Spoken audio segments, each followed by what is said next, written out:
ડોશીએ 3 kilo boondi અને 1 kilo ગાંઠિયા ગઈકાલે જ મંગાવી રાખ્યા હતા. સવારે વહેલા ઉઠીને બહુમાળીના દરવાજા પાસે નાની ટીપાઈ અને ખુરશી લઈને ગોઠવાઈ ગયા. છાપાની પસ્તીના નાના નાના ટુકડા કરી રાખ્યા હતા અને પીવાના પાણીની ડોલ અને પ્યાલો પણ લાવ્યા હતા. આજે દિવાળી હતી. આસોપાલવના તોરણ વેચવાવાળી અને ભંગાર વીણવાવાળી બાઈઓ, છોકરા પુરુષો નીકળતા એને બોલાવીને ડોશી નાસ્તો કરાવતા હતા.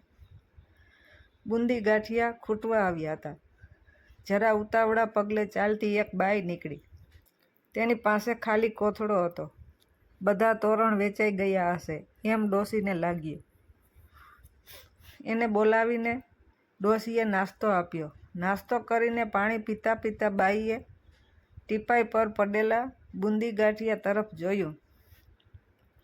કંઈક વિચાર કરીને બોલી, માં, મારે ઘરે નાનો છોકરો છે, થોડુંક પડીકું વાળી આપો ને, ખાઈને રાજી થશે. ડોશી વધેલા બધા બુંદી ગાંઠિયાનું પડીકું વાળવા લાગ્યા.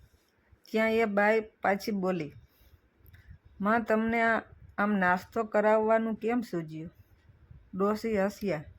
લે, તને વાત કહું, ગઈ દિવાળી પર સવારે એક બાઈ નાનું છોકરું તેડીને તોરણ વેચવા આવી હતી. હું ઉપરથી બારીમાંથી જોતી હતી. ઘણી બાઈઓ રકઝક વગર તોરણ લઈ ગઈ. મેં પણ અમારા માટે એક તોરણ લેવા જાણીતીને ઉપરથી જ કહી દીધું.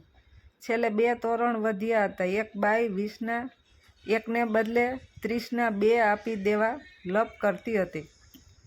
ત્યાં બીજી એક બાઈ આવી, છોકરાને બિસ્કીટ આપી ગઈ ને 40માં 2 તોરણ લઈ ગઈ. મારા ઘરમાં 2 દિવસ પહેલાં મંગાવેલી થોડી બુંદી પડી હતી. હું નીચે ઉતરીને એના છોકરાને આપી આવી. પાછી આવીને હું તો વિચાર કરવા માંડી કે દિવાળી જેવું પરબ છે, પણ ઓલી બાઈને જરાય હરખ છે? શુકરના તોરણમાંય ભાવતાલ કરતી હતી. પછી મને મારો જ વિચાર આવ્યો કે મને કયા સાચો હરખ થયો હતો. બુંદી વધારાની હતી એટલે આપી. જો તાજી મંગાવીને ખવડાવું તો સાચો હરખ કહેવાય. એટલે આ વર્ષે હરખ કરવા કાલે જ બુંદી ગાંઠિયા મંગાવી રાખ્યા હતા. એ બાઈ હસી પડી. માં, એ બાઈ હું જ હતી. છોકરું તેડીને આવી હતી. એ હવે તેડવા જેવડો રહ્યો નથી, એટલે એને ઘરે મૂકીને આવી છું અને આ બુંદી ગાંઠિયા એના સારું જ લઈ જાઉં છું. ડોશી પણ હસી પડ્યા. આ તો ભારે થઈ હો બાઈ. બાઈએ કોથળામાંથી જરા વિખાઈ ગયેલું તોરણ કાઢ્યું. સૂતડી અને પાન સરખા કર્યા. માં, મને પરબનો હરખ થાય છે.